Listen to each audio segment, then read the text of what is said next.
Jets general manager Darren Mougey has executed what is now his 10th or 11th trade since taking the job last January. And this all but guarantees the Jets have a new week one starting quarterback, as Justin Fields is now a member of the Kansas City Chiefs. It's a live episode of the Dylan Terriman Football Show, and it's a bit of a special one because we have guest Nick Shine joining us on the other side, and it is also my birthday.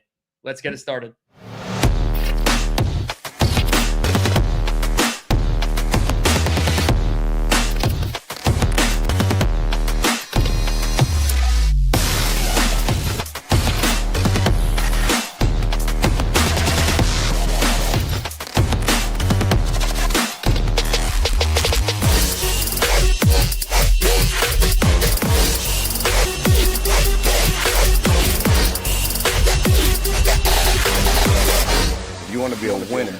Not only have to understand how to win, but to understand how to consistently win.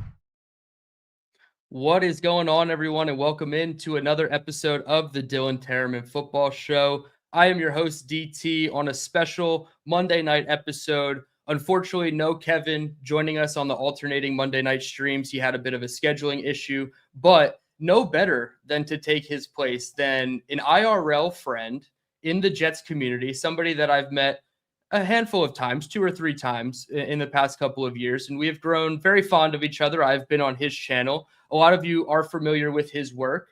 He is Nick Shine.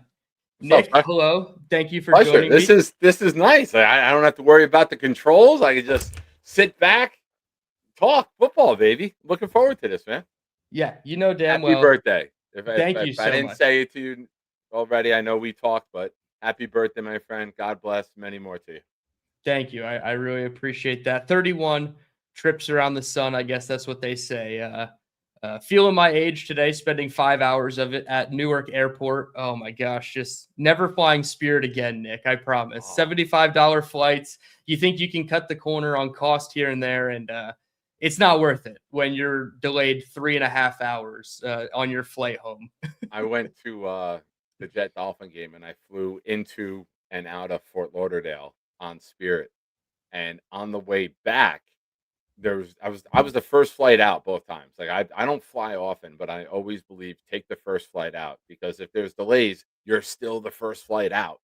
And man, on the way home, I had like a 7-foot place like this to stretch my legs out on top of the bag. It was great on the way home. Yeah, I did get the emergency exit. I was willing and able to help anybody that, in case of an emergency. So I did gain an extra like 6 to 7 inches of leg room, and I was very appreciative. And then there was nobody sitting in the middle seat. So there was that little buffer between me and my neighbor on the way home. So all in all, you wait, but it all makes sense, and we're all ready to go live. I appreciate everybody for tuning in. I do have some cool news as far as a raffle. We are approaching 2,000 subscribers, and as I've promised for months on end, once we hit 2,000 subs, we are going to do a cool giveaway. I did put out a post on YouTube and kind of gauge some interest here and there. It seems like everybody's really interested, Nick, in a Curtis Martin item. Usually a helmet or a football is the response that I've gotten the most. I don't think you can go wrong, like playing your classics, right? As if you're like one of those like old timey bands and you're playing, that farewell tour, you're going to play all the classics. So all about that. Oh, we're not that old. The Curtis Martin fans, we're not that old, bro. Chill out. Damn. No. But it's, comparatively to those, like 70s bands making their reunion tours and farewell tours, like they're going to play all the hits. So Curtis Martin has that to be. Is like the Eagles with Hotel California. Yes. You're waiting for the big one to come out, and he's got a fantastic signature. It's beautiful. It is the cleanest, and I pride myself on having like really like good penmanship, and he just blows it out of the water. It's just so easy to read. It almost looks like a fake signature because of how perfectly legible it is. Usually it's some kind of scribble from most athletes nowadays. You see some of those playing cards, like they're almost uncollectible because the autograph is just so cheesy. It's just like a line with a couple squiggles, or they print their name. I think that's the funniest thing I've seen, is somebody print their name on an autographed football card. I'm like, you realize you have a signature now. Like you need to grow up a little bit, sign a check, things. Well, they don't teach that anymore. They don't do that anymore. No, like I'm convinced like 50 years from now, like the president's name is going to be like Billy, and it's going to be like In a crayon. 5-year-old kid would write it. Yeah, because they don't know how to sign their name. Yeah, But no, yeah, 100%. Martin's a good choice if you Yeah. go with it. So for everybody in the chat, how we're going to do this is from now until we hit 2,000 subscribers, because we don't get a ton of super chats on this channel. And I want to give everybody a fair chance. And I don't know how long it's going to take to get those last 120 odd subscribers. So every $5 super chat and up, your name will go on a list from now until the episode that we hit 2,000. And then the following episode that we hit 2,000, we will give away the Curtis Martin item, which right now it looks like it's going to be a signed mini helmet. So every $5 and up super chat will work. 5 is 1, 10 is 2, and so forth. If you gift a membership to the A1 Since Day One community, that counts 1 per membership gifted. So with all that being said, we have quite a bit of Jets news since the last time I was on here. I believe Thursday was my last live show. I put out a 4-round mock draft that included Emmanuel McNeil-Warren at 16 overall, Nick, and then 30 minutes later, they announced they're bringing Cisco back, and it's on a minimal deal, but they now have 4 horsemen in that safety room. So I guess we'll start there real quick. Cisco comes back. They now have Minka, Belton, who they just formally signed from the Dolphins and the Giants, respectively. They have Malachi coming back on his 2nd year, and now they add Andre Cisco back after missing half of the season with the season-ending shoulder injury. What do you think of the safety room? Do you still think it's a priority? Yeah, I shared something the other day that I came across on Twitter. It's a lot better to have Cisco as your 4th safety than your 1st safety. So that just tells you right there, from 1 year to the next, he is drastically dropped down the depth chart. And bringing in a veteran who's been in the discussion, if not at one point in his career, the best safety in the league with Fitzpatrick, multiple Pro Bowls and all pros. And the guy's been a difference maker on the field. He's been on very good defenses. He knows what it takes. He knows the communication. He knows the preparation during the week.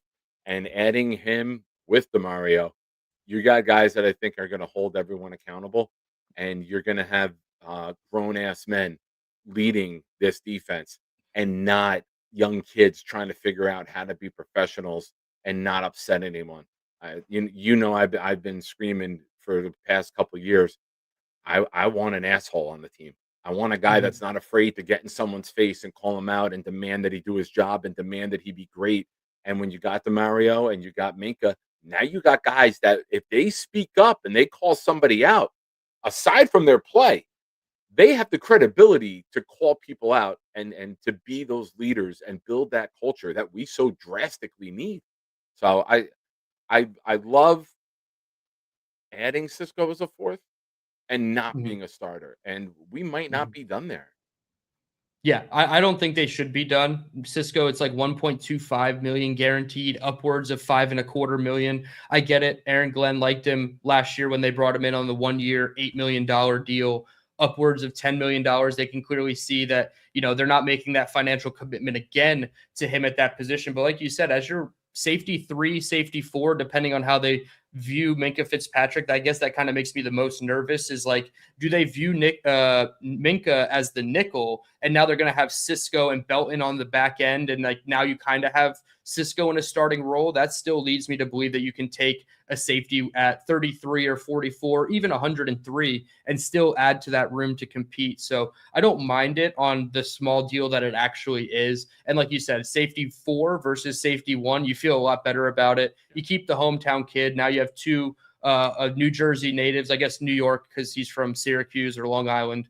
But Minka's from Old Bridge, New Jersey. So now you have that, homecoming type moment in the secondary. And Minka, like you said, that veteran leadership, he's been there, he's done that, he's got the accolades, he's seen the team success before. And now you have Minka, DeMario, and then the combination of Harrison Phillips and David Onyemata on the defensive line. You now have 4 veteran leaders who are going to make that message so much easier to get across from AG to guys like 47 to 53 on the roster and the practice squad guys. They're going to be able to help those guys along, both on offense and defense. And I think it's not the worst strategy to add a couple 30-plus-year-olds after they didn't add any last year. I think 29 was their oldest contract that they signed last year. So they're taking a little bit of a different approach, but this is finally, the second off season, you're seeing them put their imprint or handprint on this roster. They're not really, taking Salah's guys and trying to make it work stubbornly and peacocking and saying, hey, we're going to make this work. It was just coaching.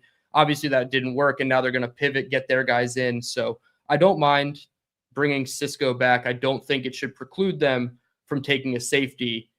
Now, the most important thing that happened today, this is about 3 minutes after I get into the airport in Newark, and I'm trying to, get through security, and I see my phone buzzing. I had at one point about like 50 to 60 notifications just on this one topic alone from Twitter, and that's the New York Jets trade Justin Fields to the Kansas City Chiefs. So what we all thought was a lost cause, and it is, but contractually, the Jets were able to get out of it a little bit, and this trade really helps them. Rich Cimini put out the full kind of financials of the situation. He said to facilitate the trade, the Jets are paying $7 million of Fields' $10 million guaranteed salary. Kansas City picks up the final $3 million, much like the Jets did when they traded for Geno Smith. So by trading Fields instead of cutting him, the Jets save $3 million, basically their money for Geno. And if you really want to look at it twofold, you can just allocate that $7 million to Geno and just say, hey, the Jets are essentially paying Geno $10.3 million to be their starting quarterback, because between the two quarterbacks there, you at least have one starter in Geno Smith for the beginning of the season. Now, the trade parameters were Justin Fields and a 7th round pick for a 2027 6th round pick. So we don't get to see the return until one full draft from now. But honestly, just the fact that Darren Mougey was able to get anything out of a trade for Justin Fields when it felt like we were just going to cut him, maybe make him a post-June 1 designation and try to save some money, but likely going to eat most of that 22, 23 million in dead cap. I think this is a win. It's probably a win for the Chiefs, right? I don't think Patrick Mahomes is fully healthy, so if he can't go week 1, maybe the Chiefs, if they're on our schedule, that's another, potential week 1 revenge game. I know the Titans are up there as one possible option to play because of Salah. So what are your thoughts on Justin Fields now becoming a Super Bowl contending backup quarterback in Kansas City? Andy Reid will cook up some really interesting gadget plays. That's the first thing that pops into my mind. No soft tissue injuries for Fields while he's on KC's bench. No. And, if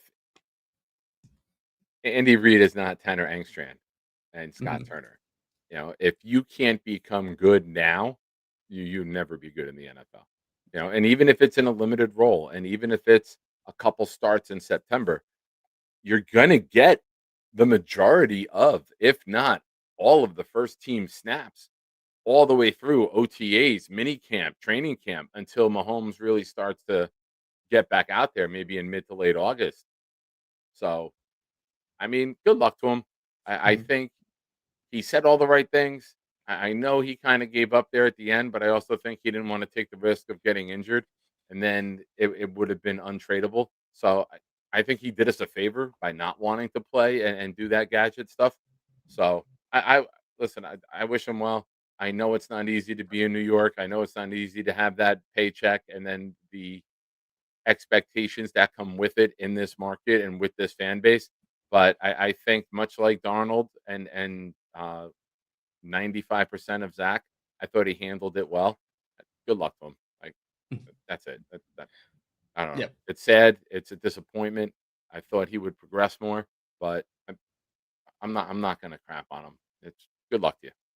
Yeah. I kind of echo the same thing. I don't really hold it against him in real time, though. It was very, very frustrating to watch or not watch Justin Fields be the quarterback of this team for whatever reason, whether he's saying, I don't want to play because of soft tissue injuries and I don't want to be that gadget guy, because it was all based on circumstances with the team. And that's what also makes it so much more frustrating, is that the Jets being in the situation that they are in a lost season, nobody's going to want to, fall on the sword for this organization and go out there and come out of the season with their arm hanging off their shoulder, and obviously I'm not, absolving him of all blame, because he was bad. And there's a reason why he got benched halfway through the season. And we ended up seeing Brady cook in December, and what was it, the 0-7 start. And then it turned into 2-7 right after the bye. And we had a little bit of high vibes, and he didn't even throw the game winning touchdown against the Bengals. It was Breece Hall. So there was just so much wishy-washiness in the totality of Justin Fields' time here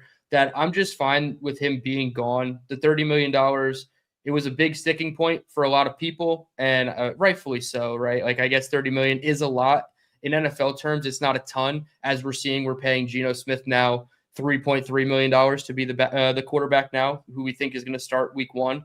So, like you said, he's going to get a chance to prove it now. And if he doesn't prove it under Andy Reid and the Kansas City Chiefs, will he ever be able to prove it? I thought he had the mentality for New York. I said, you know what? He comes in here with such a calm demeanor. He doesn't let the media kind of rile him up. But very early on, you saw him kind of getting snippy with the media. And it was almost like he was taking on a little bit more of that personality from Aaron Glenn. And I don't want to blame Aaron Glenn specifically for it, but obviously you want to adopt the, mindset of your head coach. That's why Geno Smith's here, chip on the shoulder, the whole thing. But Justin Fields getting snippy with the media a little bit and then essentially silently quitting on the team didn't sit well with a lot of people. And I felt, a little bit, actually a lot of bit negative towards Justin Fields at the end. I said, don't even bother playing him, suiting him up. It's not even worth it if he doesn't want to be here. So just to get anything out of it is great. He's going to get all the reps in the summer, which again is going to help him in his development. Yeah. And all I ask is that the Jets don't go a 2021 quarterback class route again. We've done 3 of them now, it feels like. And Mac Jones is out there potentially. I know Gator loves Mac Jones. Trevor Lawrence was once rumored to not be a fit in Jacksonville. So, I don't want to do the 2021 quarterback class again. No. And, maybe we thank Fields, right? Maybe this 6 turns into us doing a pick swap for a veteran wide receiver that comes in and now can solidify leadership in that room. And yeah, I'm with you with the quarterback. I'm perfectly fine riding it out with Geno and whoever the backup may be until 27, and then with these 3 ones, go all in and get your quarterback there. Build the 100%. best possible roster this year. Get 4, if not more, immediate impact players with this draft, with this free agency group that you just had, and now you could be looking at a team that could be a quarterback away from being in contention for the playoffs very quickly. We've seen Caleb Williams, Jaden Daniels, many other quarterbacks come in recent memory, play well, and have their teams pushing for a playoff spot. If the team stays healthy and the team improves, and then you add next year's free agency class, which as of today, I think is $162 million available next year. Granted, I expect the Tittman extension, but he's not going to eat up all of that. So we're not going to pay him that in 1 year. So you're still looking at 130, $140 million available next year with 3 ones. Let's party, man. Let's turn this team up. I have the list of 2027 draft picks for the New York Jets. But first, Anthony G with a $10 super chat. He is the first to enter the Curtis Martin signed item giveaway, we'll call it. It's going to be a mini football or a mini helmet, Anthony. But you are in the raffle for 2 with this super chat. I appreciate it. He says, happy B-Day, DT. Show him and Nick some love, fellas, and drop some super chats. I feel so good going into the draft after free agency, except the wide receiver 2 spot, but got to let Mougey cook. So I feel the same way. I feel like wide receiver, they should have done a little something to address it in free agency, and there are still some guys out there. I believe Christian Kirk is still on the open market, but they are getting signed up rather quickly, and they're at relatively cost deals, right? $6 million, $7 million, $8 million, I believe, were some of the price tags for the wide receivers coming in this weekend in that C tier range of free agency. But you have to go into the draft with some plan at wide receiver 2. It makes me a little nervous if they're putting all their eggs in the AD Mitchell basket as wide receiver 2. But what are your thoughts on wide receiver coming out of free agency, going into the draft? I think they're going to add someone else. Interesting that I saw today Concepcion had something cleaned up. Yes, and he should be good for that's a guy that could be staring you at 33. Like, we're going to have a lot of good options at 33 if we don't move that ahead of time. So I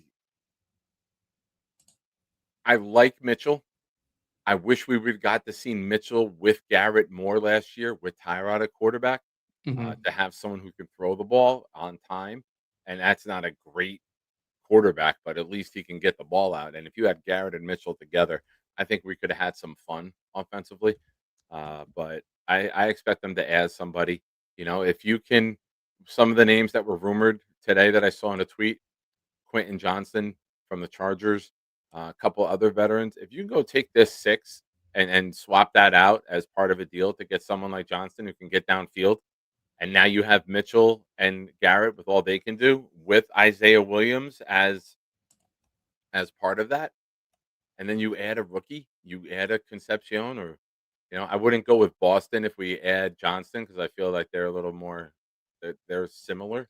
Yeah. Correct me if I'm wrong with that, but I want a wide receiver room that complements one another. I don't want 5 guys doing the same thing. I want guys that everyone brings something different to the table, and now the defense has a harder time figuring out how to stop that. So if this Mhm. field, like I said, man, I keep saying this, if that Fields pick turns into a veteran wide receiver who comes in here and matches up well with Geno, Muji cooked again. And Yeah. I love the way Muji's operating. I Yep. absolutely love it. And you know damn well, Geno Smith of all quarterbacks is going to be the guy that whoever it is opposite Garrett or even to Garrett himself, 30, 40 yards down the field, like that's going to be a thing. Like go back and watch, his time in Yeah. Vegas. Trey Tucker was on the receiving end of a lot of those big bombs. Ashton Genty was even on the receiving end of like a 60 or 70-yard play. Yeah. So Geno Smith will air it out for better or worse. So it doesn't really matter who that wide receiver's skill set is necessarily next to Garrett. If it's Concepcion who plays in the slot, who can win vertically really quickly, or Boston who plays a ton of man coverage in college, he can win up at the line of scrimmage and at the catch point. Like Geno's going to get these guys the ball. We're not going to see -10 net passing yards coming out of a game for our starting quarterback. And now that I've said that out loud, I've probably jinxed Geno Smith for at least one game. But yeah, I think He'll the wide throw receiver. enough. He'll throw Yeah. enough that we don't have to settle with that. Yeah, because he does like to play a little bit of hero ball, which is fine at times. But if you can just make him like a game manager plus, I feel like that would be perfect. I Another, think that a play that we're gonna fall in love with is Garrett Wilson doing a slug up, taking the yes, slant and go. Like send yes, Taylor or somebody Mitchell up the seam to consume the safety, and then have Garrett fake the slant and like that sluggo outside, man, and you throw those fades.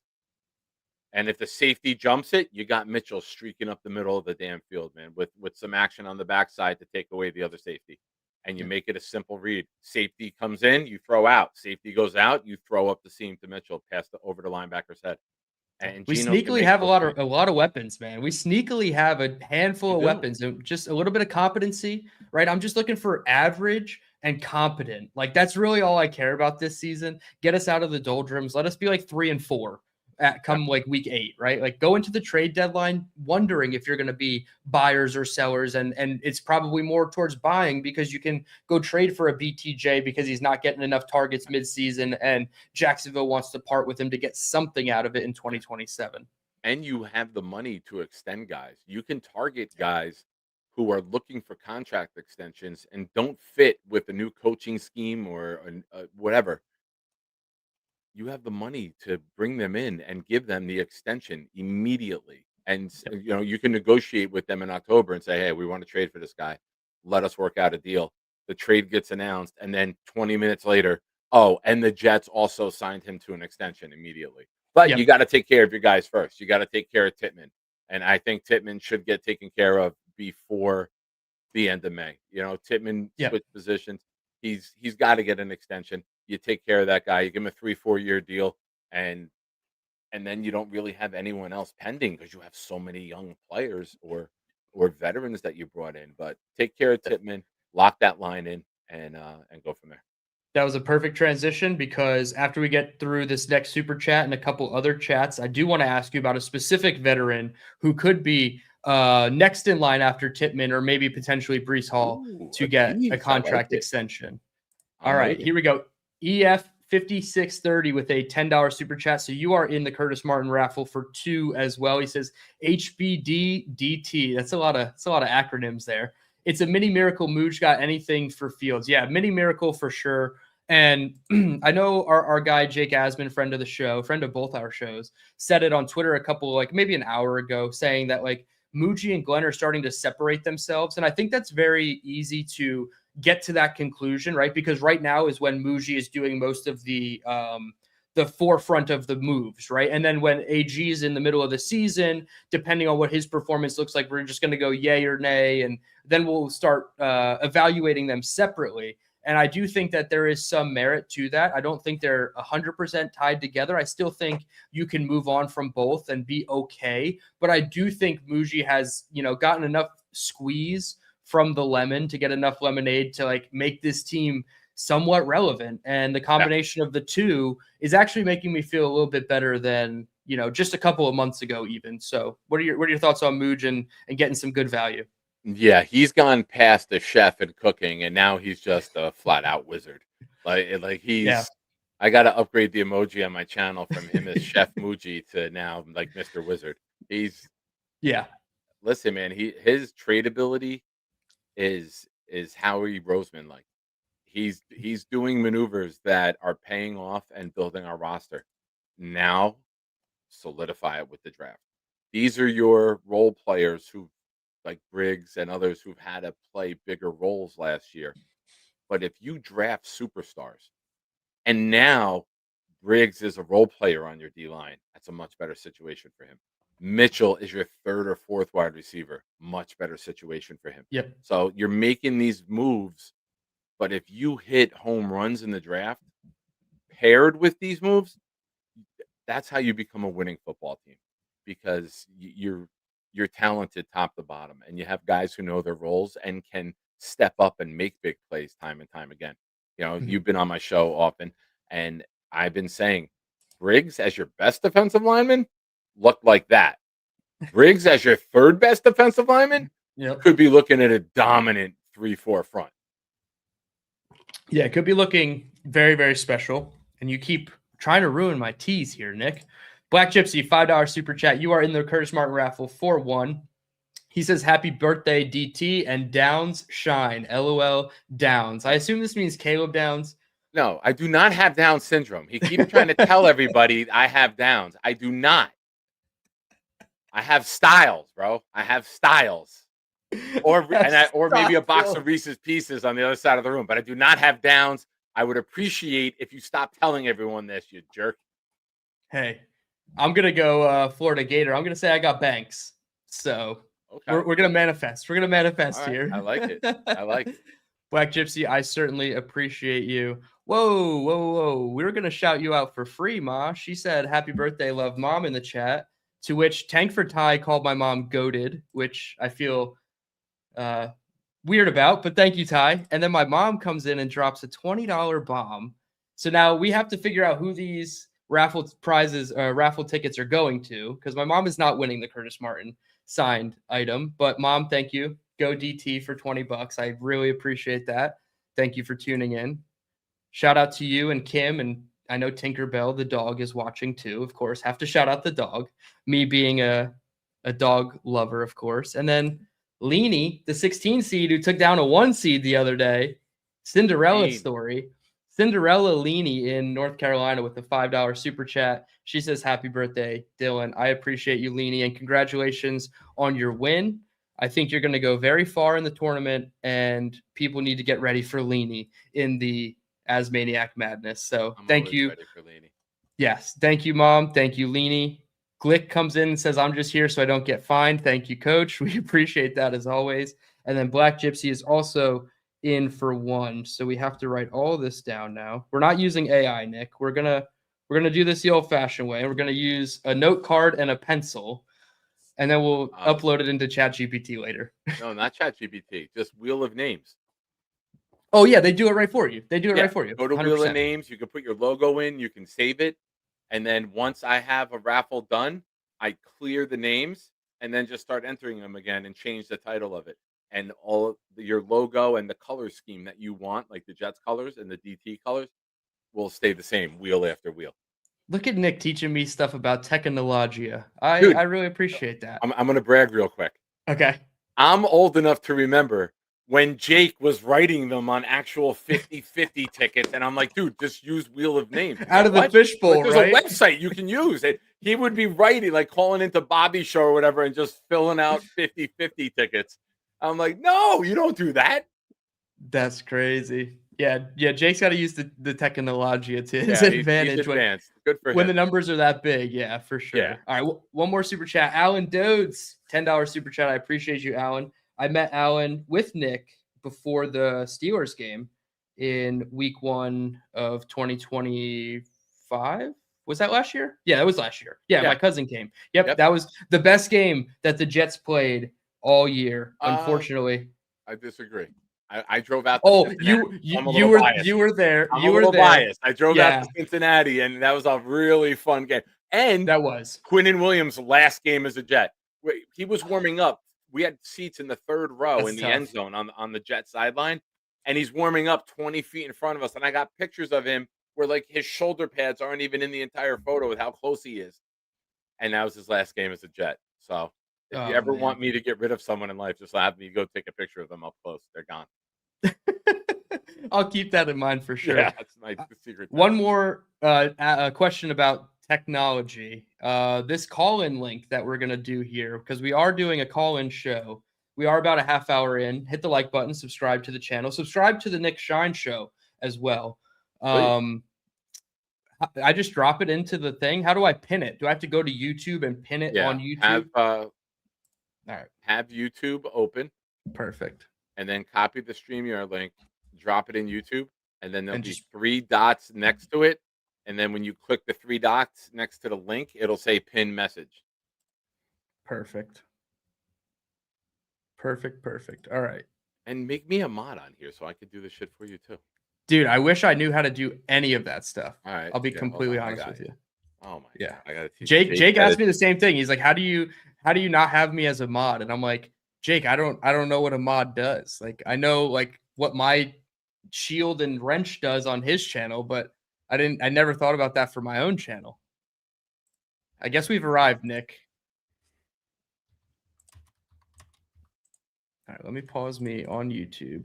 Get the StreamYard link in real time. If you're in YouTube, I just am. put a comment, said, hi, it's me. Click the did. 3 dots, and then it should say add as moderator. Pin message. There you go. Add as moderator. Let me just make sure that I'm actually clicking on you and not the person underneath you. Yeah, you don't want to give Cisco Lopez any authority. He'll put user in timeout. Okay, chat. Gotcha. Hey, don't put me in timeout, right? Yeah, you can do all the things. I gave you managerial moderator functions, and I have pinned the call-in link. Thank you all for your patience as we did that, and as we wait for some callers to call in, because we already have a lot of callers already on the line. Nick, real quick. Yes. Jawan Briggs. This does not say Jawan Briggs. He signed his exclusive rights tender, $1.1 million. Do you think Jawan Briggs, who is now maybe our 3rd to 4th best defensive lineman, does he get in line for an extension behind Tippmann and Breece Hall and all those guys? Do you think Jawan Briggs is deserving at 24, almost 25 years old? After this year, right? Is this his 4th year? Yeah. Yeah, I would wait. Why do it early?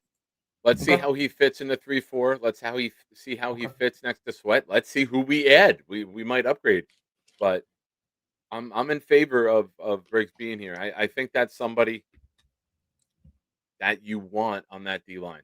He showed a quick step. He showed power. He showed the ability to get through multiple blockers last year and still make impact plays. And now add around him. And if he, like I said, if he's your 3rd best defensive lineman with his hand down in the grass, now that's a really fun defense to watch, because maybe he can develop into that, but he's got that. I'm not putting him on this level as a player, but to me, he's got like that Warren Sapp frame. Like he's like seems like smaller and like wider and just can be powerful and get through. But I like that frame for one of the guys. I do like fatties. Everyone knows I'm a size queen. I want guys who are 6'5", 350. I need one of them. And then I need a powerful guy like a McDonald or a Banks on the other side to upgrade from Phillips. And now that's a fun front because you can do a lot with your linebackers with those 3 guys up front. 100%. I see 4 people waiting online. I realized I didn't read Alan's super chat. So sorry about that, Alan. It says, he's the magician, Nick. He makes problems disappear and assets appear in their place. Happy birthday, DT. My birthday is on Sunday. Shout out to you, my Pisces friend. Yeah. Sunday. We're still in Pisces territory. Yep. Appreciate you, Alan. And I know Alan will call in one of these days. So I'm waiting for Alan to pop up backstage, because I know this is not going to be the first, or this is not going to be the last call-in show. All right, $5, DNY for life. Happy birthday, DT. GM is putting in work but AG has to sign off on the defensive players he is coaching. AG does have to prove himself in season 100%. Nick, I'll throw it to you first, but I think that he's done a good job of getting guys that he has familiarity with that can trickle down his message. Yeah, and like I said earlier, in relation to Fitzpatrick and Davis, you're getting leaders. You're getting guys that can command a room. You get guys that when they speak up in the room and during the week and what they see on film, you're going to have the young guys' attention, and they're going to be taking notes and they're going to be learning, and you're going to have basically player coaches. So I really, I wish we did this last year. Maybe we'd be in a better position, but everything happens for a reason. And if this is supposed to be the bad year last year to help us get all these draft picks that build our foundation for the future, then so let it be. Yeah, 100%. I like the DeMario Davis signing, and I like the Onyemata signing because they're not players that AG has familiarity with from Detroit. They're from his past in New Orleans, and they've left he's left such a legacy or like a message in Onyemata from 10 years ago that I think is just incredible to hear that embrace after the Falcons game was like, okay, I think AG could be onto something, and maybe last year is the outlier, and I understand he has a lot to prove, of course, but he's not going to get his chance, unfortunately, until at least August to see what his chops are as a defensive coordinator or defensive play caller, I should say. Big fellow with a $5 super chat. I appreciate you for the happy birthday wishes. He is in the Curtis Martin raffle for one. We are doing a Curtis Martin raffle giveaway when we hit 2,000 subscribers. We are somewhere between 1,875 and 1,900 as of today. And then 6 rings. Shout out to you for your $2.79 Canadian dollars, I think they are. He says, HBD, go Jets. Oh, do Jets go DB at 2? I hope they don't. I don't want to pay Downs to be the most highest paid safety right out the gates. Would I trade up for Downs at like 8 to 9 in the draft? Absolutely, I would. Nick, your thoughts on Downs or a DB at 2, because we know it means Downs. I can at 2. I can't. Not with the amount that we've already put into the back end. Not at 2. And that's just me. And I know Gypsy's already typing Downs at 2. Downs no matter what. I know what he's saying. He just took a big rip from the joint as you said that. I can't do it right now. I would rather bump back a couple spots if you get an offer. Mm-hmm. And then if Reese and Styles are both gone, then I can go with Downs. But Downs would be 3rd on my depth chart, if you will, or my draft board. It would go Reese, Styles, Downs, and that's with everyone available. That would be my top 3. So I think I'm Reese, Bain, Styles, Downs. So I'm right there too. You know what? Right. I want to bring that up if you don't mind, real quick. Sure. The more I look at everyone that they've signed, I keep saying maybe they go with the speed. Maybe they go, maybe they go with speed with Bailey to counter all the power that they have now. Maybe they go with Reese, the jack of all trades that they can move around and free up. Yep. But with everyone that they've signed, Bain fits the mold of who they've signed. Sure. Yeah. Now, do you want to have Bain on one side, McDonald on the other? That's a nice counter, right? I don't want Bailey and McDonald because I think they're too similar to one another. I need physicality on one of my ends. Otherwise, I have a rotational piece, and people believe Will McDonald's a rotational piece already. Right. So Bain fits the ideology of what they're bringing in and the physicality of what they're bringing in. So as much as I've mentally kind of drifted from Bain being the option, I don't think that you can, because he seems to fit the Aaron Glenn mold of what they're building in this front seven. And also on FanDuel, Bain to be the pick is like plus 5,000 right now. Worth a sprinkle. So if you 100% put worth a sprinkle. $25 down, if you're going to go out and have a few beers or order appetizers, throw $25 down on Bain to be the pick, and maybe you Yep. hit for a good amount of money. Yep. Real quick, there's Okay. a comment before, if you don't mind, Sure. before we move on. Like Grenade said, good Lord, Nick, please don't call yourself a size queen. Like Grenade, subscribe to the Nick Shine Show, and you will know that it's an ongoing joke that I want massive offensive and defensive linemen, Yep. and people like the big fella, Leany, Cisco, and others have heard that everyone in my chat calls me a size queen, and nobody loved the Devondre Sweat sign or trade more than me, because I have been That's true. screaming for a big fatty in the middle. Every time the Jets have had a good defense, they've had a big monster in the middle. So yes, I am not Queen Leany, but I am size Queenie here. That's funny. Yeah, ass and legs. We both prefer our football players to have ass and legs. Mass kicks ass. And with that, we had one more super chat. I waited it out till the very end. $5 from Kyle Clifton. He is in the raffle for one in the Curtis Martin giveaway, and perfect timing because Kyle Clifton, a 1 seed in Asmaniac Madness, is going to be the first ever caller in to the Dylan Terriman Football Show. I don't think there's any other person better than Kyle Clifton to kick us off with the calls. Kyle Clifton indoors on this Monday evening. How are you, Kyle? Well, let me tell you something. If Nick is truly a size queen, he gets what he wants. Here I am. Listen, I like what I like, Kyle. You know how to talk to me, baby. That's right. Forget the cupcake. You butter me up.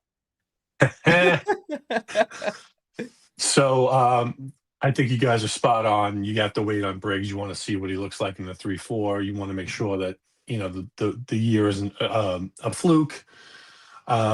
We saw some promise there in Cleveland.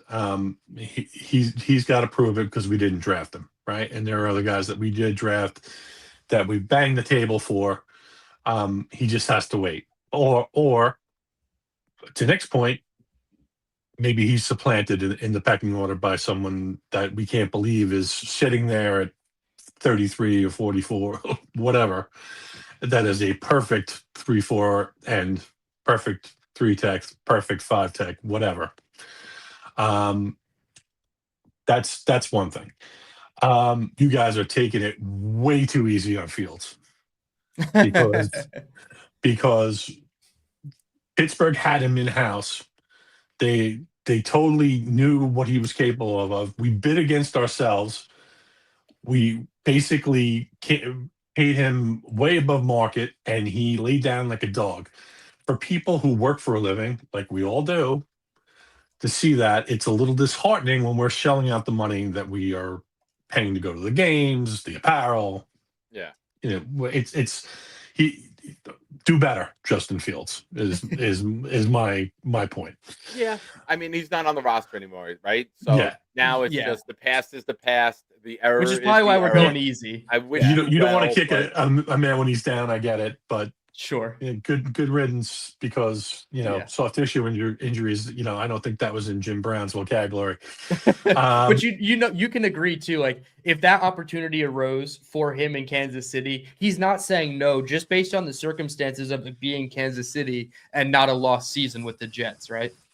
Right, but this is going to be his 6th year in the league, his 4th team.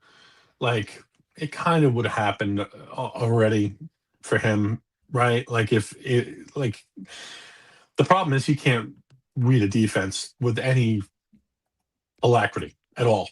Yes. Right? So, like, if you want a guy, if you can put in a system where 2 reads or whatever, and like he can show the discipline to tuck it and run or throw it away, then maybe he's someone that you could have as an option if you're a bad team to start, right? Or have be your backup, one of the better backups. But like, as far as like a starter that's going to really, move the needle for you in the league, I don't think it's happening for Justin Fields at this point. No. So that's kind of how I feel about it. It's great to get something back for him. It's great to be able to have clarity and move on from him. I think, I put in the chat and on Jake's show that I thought it was a 6 for a 7 because that's what I think Rap Sheet was reporting initially. Mm-hmm. But if he was able to get a true 6th in 2027, Yeah. that's terrific. That's terrific work because now you're cooking with gas. Yep. That's the kind of stuff that you can use to trade up within the year, or Mm-hmm. you can go into future years, and you can do all sorts of stuff with that. Moogey, if it weren't for Glenn, would get me excited about this team. It's Yeah. Glenn has got so much to prove. Yep. And I'm hopeful. I'm hopeful that he can, find his way with his guys, with a system he's more comfortable in. But I mean, I can't stop thinking about the fact that he thought that Solid's players were good enough and that he could tweak the scheme, do a hybrid thing, and still win and do better than Solid did. And he couldn't. And it was obvious. And the in-game stuff was egregious. Like, Yep.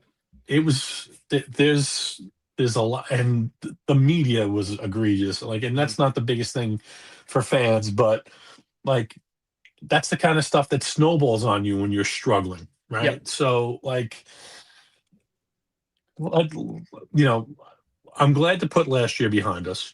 I'm looking very much forward to the draft. I'm looking to pull some strings, and as soon as I can get Mrs. C's schedule and see if I can get out to the Woodbridge Brewery to hang with Nick if I can. Ooh. Great, man. I would love it. And there's it's a hard way to live just to have your nurse wife come home and say, I'm working this week, this day, and this day, and then you have to go into the office on the opposite schedule. So I'm doing that on like a week or two's notice. So I won't know until probably next week or whatever whether I have a shot. But this is Mooj. If anyone can give us hope, it's Mooj. And I can remember feeling the same way for a period about Douglas, and but not really anyone before that for a good long period. Let's see if this guy can, with Glenn's input rather than his overarching oversight, take this draft and take the Jets to, threatening for a playoff spot, like being interesting in the end of November, early December. I don't think they're making the playoffs, right? Right. But 7 wins would be really impressive and probably would give him another year for Glenn. And I can tell you that if I had Woody's ear and I was a little Machiavellian, like apparently Moogey is not, I would probably say, it ain't working with this guy. We should move on. Let's see if we can, swap out a day 2 pick for my buddy out in Minnesota and bring him in here because we will be in lockstep and I know we can win with him. But he didn't do that because maybe he's loyal, or maybe he doesn't have it in him, or maybe he's, I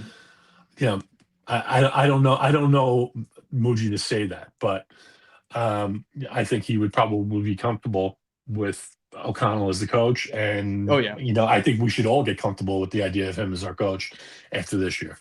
I appreciate your time, and happy birthday, DT. Thank you so much, Kyle. And thank you again for being the very first caller on the Dylan Terman Football Show. It was a great honor. Bye. Got to start at number Appreciate 1. it. Where else to start but number 1? Exactly.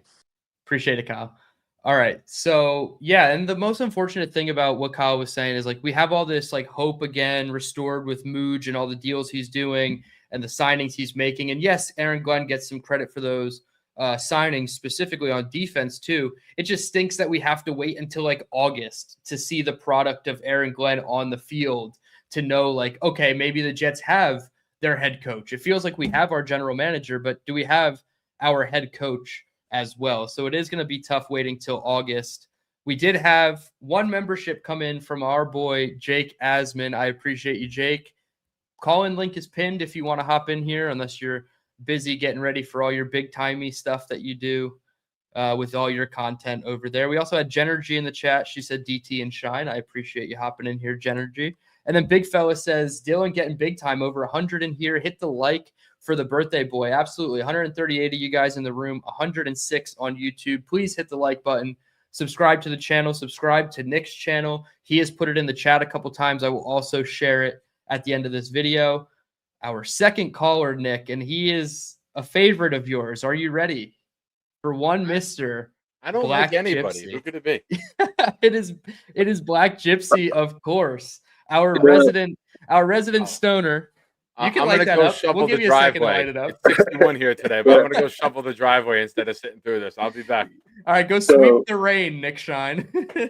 So Shine, Clifton is the number 1 seed. He was first.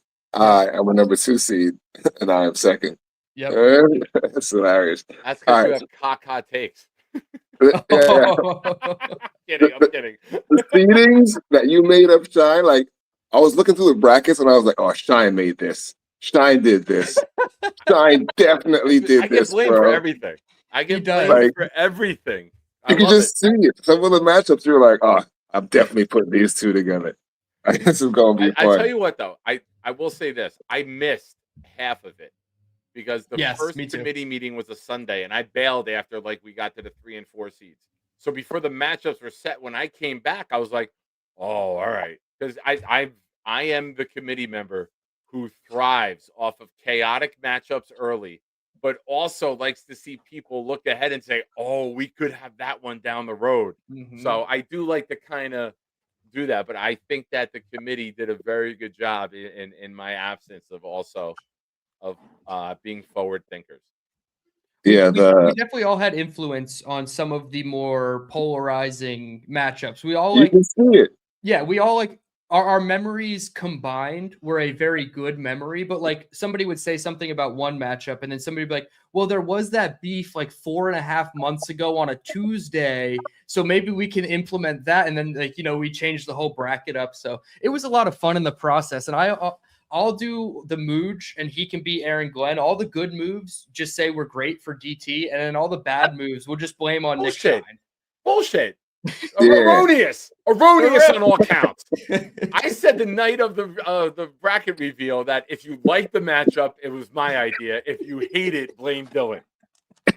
Of course, I had to reverse Uno card you, Nick. What do you think this is? This is my show now. Yeah. Go ahead. I'm the asshole. You're the genius. Go ahead. Enjoy your night. All right, so Gypsy, I know you're going to talk about downs. Lay it on us. I'm past downs. So Okay. move wise, players wise, right? Great pickup. Or Mooj did a pretty good job. You got to give him an A+ so far. Players that we needed, we got. So the defense is solid now for just base, to be just a base defense, to be mid 15. You know what I mean? From 15 to 20. Now it needs coaching. So we all forget last year, right? Because if you're a defensive coach, I want to ask you this, Shine. And DT, if you're on the sideline, you're watching Wilkes coach, you're seeing the mistakes, and you don't stop him at any point throughout the season and sit him down and be like, yo, I need this to change. I need this to change. I need this to be fixed at any point last year. What makes you feel that this year, after listening to other people from Detroit tell you that Aaron Glenn is hot garbage, and the way he plays defense is fast and loose? It's not X and O's. It's crazy blitzes where you need a really, really good middle linebacker and a really good safety. So we have those now. We have a solid middle linebacker. We have a good safety. If we get more to make them faster, great, because teams won't just try to kill us on the corners, on the edges, because we're slower. A lot of big guys means you're going to be slower. So the corners are going to be open. So I was thinking, if Glenn can actually be good, this will be a real test of if he's an actual coach or not.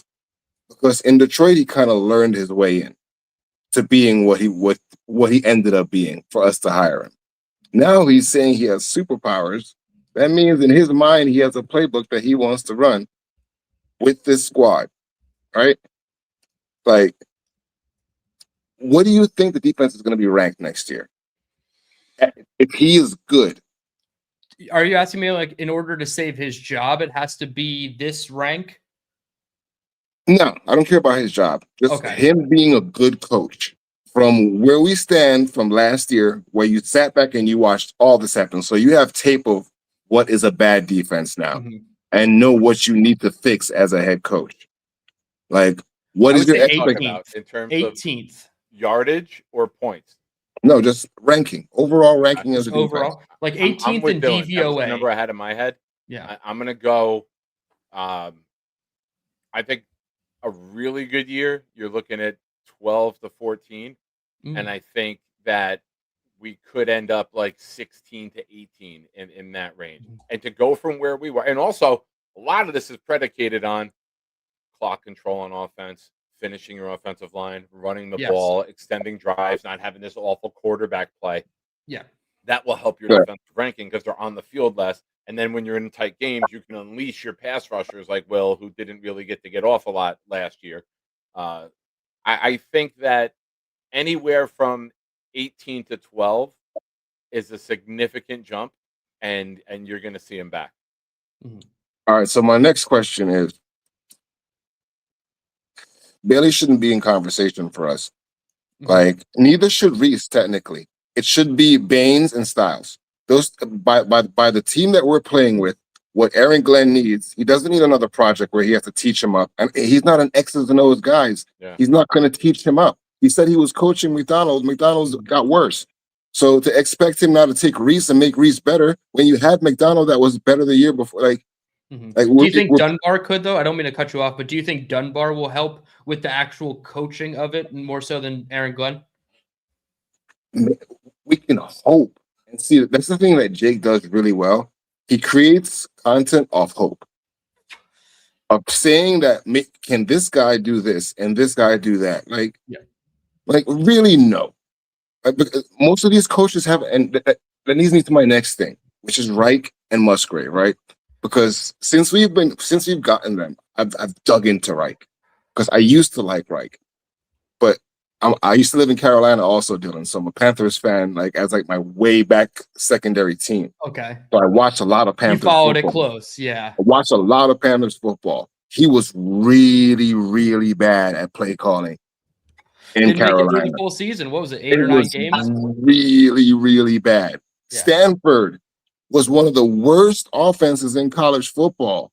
Like, so again, really, really bad. And Stanford, like, they weren't even scoring points like that. Like, it was really bad, dog. So now you take Musgrave, who hasn't developed somebody since like Michael Vick, bro. And Michael Vick didn't need much developing. Just tell him to throw the ball at some point. Like, to be the guys that are going to now save us. The only positive I see is actually Gino. Because Gino doesn't need anybody to coach him. You just need to give him a playbook. Like, here's your playbook. Don't turn the ball over. Yeah, rein him in a little bit. Don't turn the ball over. Yeah. Don't turn the ball over. That's the only thing you're going to tell Gino. I don't believe that Reich is up to date in offense. Like, if you remember, because everyone forgets this, and this is very vital to remember, his last 2 stints at offense were some of the worst offenses that we've seen, minus Tanner. And like, it was really bad. So now everyone's like, oh, it's going to be Reich is going to come up with really good plays, and his foundation is the play action, and he's really good at this. That was when Seth Ryan a lot. That was when Bill Belichick was good. Bill Belichick is no longer good. Like, I want you guys to think about that. One of the greatest coaches ever was good and is no longer good. Reich was never a great coach, just a good coach, and he's not been good. And now we're expecting him to be good. So, like, I just want to temper the expectations to be like, Reich is at his best right now, mid. And Glenn, it would be the only reason why Reich would look good. I don't think the offense is going to give you anything like special that defenses now are going to not be ready for. Yeah, we said 18th to 12th for the defense. I would be surprised if you're like over the 20th best defense or offense rather. as it's currently built right now. Now you add in a Mekhi Lemon at 16 because he falls to you, or a Carnell Tate, and things kind of change a little bit. But at the end of the day, like you're saying, it goes back to your play caller. And if your play caller is not well suited for the modern era of football, it's really not going to matter who the quarterback is, who the playmakers are. I think they're putting a lot of hope in Seth Ryan being the bridge to new modern NFL common sense. And that, again, we're selling hope, but like, I think that is their philosophy. And you just you got to just hope that it makes sense with the two of them. I hope something works out. It was great to be the second caller. Absolutely. You know what I mean? Shine, optimism, and what? Down. Gypsy, I appreciate you, brother. Deuces. Be good, bro. Good ones. All right. Next caller we have is a fan favorite for many reasons. We're going back to the 1 seed category, Nick. And this is somebody that I guess you've taken under your wing a handful of times. Oh, don't in the fucking recent blame past. me for this guy. I'm 100% blaming you for this because I don't think if you were on this show, he'd call in. No, I'll give him the benefit of the doubt. It is Charles Gorman. What's up, Gorman? I appreciate you calling in. Happy early birthday, Dylan. Today's It's my actually mom's today. birthday. It's actually today. So you're right on Oh, time. shit, I'm sorry. Well, today's my mother's birthday, too. Shout out to your mother. I appreciate it. We have the best birthday right before St. Patrick's Day. And then Yes, we can I'll be wearing celebrate green tomorrow. And yes, I'm part Irish. I'm 7/8 Italian, 1/8 Irish. What? How did you? 12.5% How did Irish. you break for me. that math down? I love it. My mother told me that since I was a little kid. You're 7/8 Italian, 1/8 Irish. I'm like, okay, Mom. I love the Shout out to Black Gypsy. I hope he's doing okay. I'll Venmo you $50 right now. Since it's March 16th, if you go by the Venmo me money, dude. listen to me first. It's March 16th. It's Austin 316. I'll Venmo you $50 if you go drop a stone cold stunner on the next person to come out of the elevator in your apartment building. How would you want me to do it right now? No, don't assault anyone. I'm kidding. Nick on his way to Gorman's apartment to be the next one out of the elevator. Look, I think Black Gypsy had a point there. I mean, I did a video about this a while ago. I think we should be optimistic. We should also be cautious because we fell for this trap before where we're excited going to a season, and then when the season starts, when the things go bad, we fall flat on our faces. Mm-hmm. You know, fool me once, shame on you. Fool me twice, shame on me. I hope I said the expression right, but it is what it is. You said it with confidence. That's good enough for me. You said it with your chest, Gorman. Yep. Yeah, that's it. You said it like 7/8 German.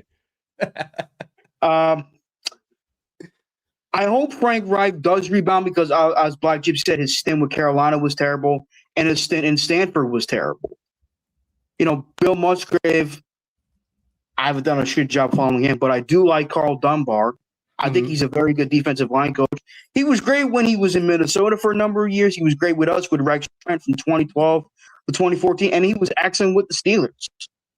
This guy can really develop some defensive linemen. I definitely do see Will McDonald. I think he's a good player, but I think he's more of a rotational piece. And as for if the Jets were to go defense with the second overall pick, we do like Bain. Okay. Do you think they're going to go defense first and foremost, or do you think they'll go offense? Personally, if they were going to go offense, they should trade Breece Hall and one of their third or fourth round picks for Brian Thomas Jr. in Jacksonville. And if they did, I would draft my favorite player in this year's draft, Jeremiah Love from Notre Dame. Ooh, okay. Yeah, there's a lot of people. 10,000 on FanDuel. I'm looking at it right now. There's a lot of people that like Jeremiah Love, and I know a future caller in a couple minutes is going to talk about Jeremiah Love as well. So you're definitely not the first person to say that. If they could do something creative and trade Breece Hall, I know it'd be a little difficult now with the franchise tag, but I don't leave anything off like the a pain in table. the ass on social media. I know, yeah. Him tweeting throughout free agency was kind of annoying, right? Everybody's getting all these deals, and he's just sitting there without a deal, and kind of frustrating, right? But if they were to go defense, I would love to go with Sonny Styles. This guy's a freak linebacker. He can do it all. It would be great to learn. He would be great to learn from Demario Davis, who has been one of my favorites from the Rex Ryan regime. Yep. And as for the 16th overall pick, I would love that kid from Penn State, Vega Ione. Yep. As Nick Shine says, he loves maulers. No, did he? I like some maulers too. We haven't had a mauler at left guard since the great Alan Faneca. I know he's mostly recognized as a legend of the Pittsburgh Steelers.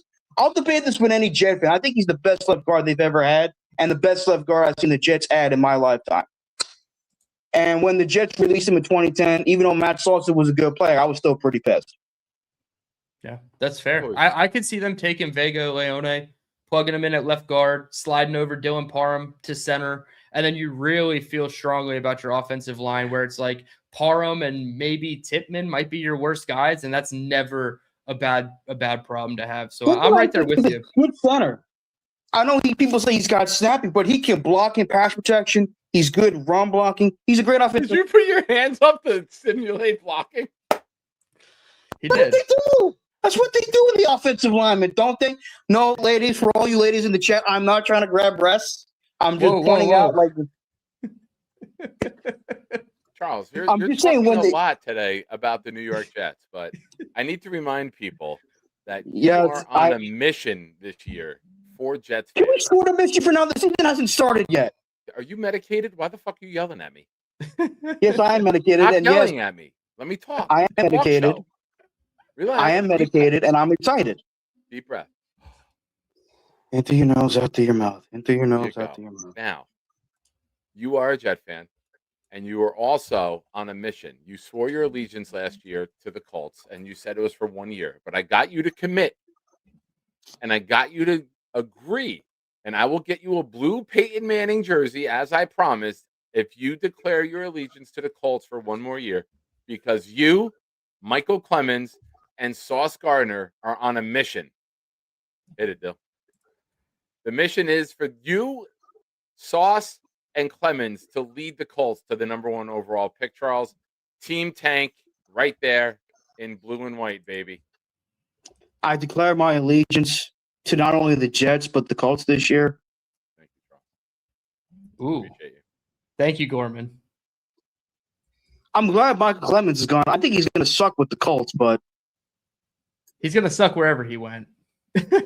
I'll never get fans got overly excited when he brought a spike bat into training camp. I'm like, Yeah, I had I'm a Colts fan tweet, "What do you guys think about the move to sign Michael Clemens?" And I was like, "Well, unless you like I was like, he runs like he's stuck in concrete. He's good for a 15-yard penalty every single game. Can't figure out a zone read, but will show up to camp with no shirt. So in all, a really fine player. Like Yeah. you guys Charles, can he's have like him you. for They'll just call him the 5 shows with no shirt on. well, I have an A shirt on. I'm not Are calling you it our the Michael Vikings. Clemens, Gorman? Is that what we're getting at? No, I'm not Michael Clemens. No, I am not an African American in disguise. If you had Michael Clemens' name, you'd have to flip the E and the A in your name, because I've never seen more people get his name wrong because the E comes before the A in Michael, and no Colts fan has ever gotten it right in any of their tweets yet. It's just like autocorrects to the Oh, normal okay. I get spelling what of you're saying. Michael. Yeah. Yeah, so like you would have to flip it and be like Churles Gorman. Any other But, Jets takes, Gorman? That's a good question. I'm not crazy about the Cisco re-signing, but Yeah. hopefully he will play better under this new defensive coordinator. And as for Cade York, I don't think he's going to be our starting kicker. I would love for the Jets to either draft a kicker or sign Daniel Carlson. He's the 10th most accurate kicker in history. Yeah, Carlson out there is a bit of a surprise. I wanted Jason Sanders when Miami let him go, and I was still wondering if they were going to bring back Nick Folk or not. But yeah, Nick Folk, I one of don't. my favorites. 21 straight Yeah. kicks too to end his Miami tenure. Yeah, exactly. And I know he's kicking down there in the heat, so it's a little different. But he's at least kicked in MetLife before, and I know he's spurned the Jets with a couple of late Game-winning field goals. before. Yeah, so I'm with you there, Gorman. I don't think Cade York is going to be the starting kicker. That's all I have. Happy birthday, Dylan. Appreciate you, Gorman. Tell your mother I said happy birthday as well, and we are twins. My mother's 69. She'll be 70 next year. Nice. Very nice age. Very nice. Yeah, we went to Celebrated Pino's to the yesterday max, for dinner. Mrs. G. I had Ooh, ravioli, meat ravioli for dinner. I have Nice. some leftover along with some Beretta cheese. Ooh. It's mozzarella stuffed with cream cheese in the middle. It's really good. It's delicious. There's the You 7/8 said Italian coming mozzarella out. like There's you're the 7/8 1/8 Italian coming out. Yep. Yeah. I'm sorry. Mozzarella. No, I'm sorry. It's mozzarella. Mozzarella. You got to put your hands up like this when you do it. Mozzarella. All right, now you look like Michael J. Fox. Don't do that again. All right, Gorman. Michael J. Fox is awesome. I appreciate Welcome. you for calling in. We have 3 more people on the line that we got to get to. Gorman, thank you so much. Have a good day, gentlemen. Take care. Bye, Chuck. All right. Next up, I called him out. He sent in a super chat, and I said maybe one day he'll call in, and he absolutely did. Alan Dodes, the cool Alan, the best Alan, IRL friend Alan. How you doing, man? Are you muted? I can't hear you, Dylan. You can't hear me? Can you hear Am Nick? I muted? Can you No, hear you're Nick? not muted. If you if you left the StreamYard app and came back, you got to leave and come back. Okay. in. I can hear you now. You can Oh, hear Dylan. me? I can't hear Dylan. I can only hear Nick. Oh, this is great. Oh wait, hold on. I'll translate. All right. Well, so okay, so I have a whole thing. So obviously can you hear we him? traded I we can traded Fields, right? Mhm. So now he's on the Chiefs. The Chiefs quarterback room right now is Pat Mahomes, which we all know tore his ACL and his LCL last year in December. And then they have Chris Oladipoon, Jake Hayner, and Justin Fields. So now we don't know if Pat Mahomes is going to be able to start the season. So there's a decent chance that in week 1, Justin Fields is their quarterback. And if that's true, and if the NFL is thinking about that, do we open the season in Kansas City against the Chiefs and have a repeat of our Aaron Rodgers performance from 2025? Hold on, Alan. You, All right, you know it's Dylan going to said, happen. I'm an asshole, and I could take this first. If the league puts us against Fields and we miss out on Mahomes, that would be a sign that the league is starting to like the Jets, because ideally we'll play him the first week of October, Mahomes' first game back. You Yep. know, like that's how the league would treat the Jets. Yep. If we are blessed enough to get him opening day or get them opening day with Fields, number one, I might be a little worried about that, because that would mean Andy Reid would have months to put a game plan together. Fields' best week 1 performances always. Take the over on everything. Yeah.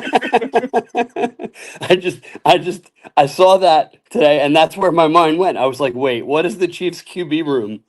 Oh my God, this could totally happen 2 years in a row. Yep. That would be And great. But yeah. to be just for the timeline with Mahomes, from when he had the surgery, I believe 10 months is like September 21st. So if he's a little bit ahead of schedule, he could make opening day. He said his goal was to make opening day back. Right, and I saw that Mhm. while I was waiting in the background. I looked that up, and they say that they're hoping he's ready for opening day. I have a hard time buying that. I mean, he's a little bit older now. He's not going to heal quite as quickly. The injury was December 14th, which is, Mhm. so it's going to be a real tight timeline. The chances he's ready and that they want to throw him out there for, like for week 1 or something is not high, but it would be another story that the NFL loves. Yeah. Well, if you are a fan of the Chiefs and the NFL wants the Chiefs to be successful because of the star power and the drawing power that they have, right? What do? How do you help them? You give them a bottom feeder team. You give them the Jets early in the season. Nice little homecoming. So I saw that and I was like, all these other stories about, who we could open with. I'm like, oh, it's going to be the Chiefs. So here's the Chiefs' opponents. You got the Raiders, the weak ones I'm looking at. At home, you have the Raiders, the Cardinals, the Colts, the Jets. And then away, you have the Raiders, the Dolphins, the Falcons. So I would expect many of those games to be before like mid-October. I would expect that schedule to be very favorable for the Chiefs. Not all of them, but you're going to look at a September schedule that probably has the Raiders, the Jets, the Dolphins, and then maybe the Broncos. Yeah, they're gonna want the Chiefs to be good worthy, again after that fall off last year. So my okay, so that was that, and then my other thing was for a kicker, I want to draft Dominic Zavada from Michigan.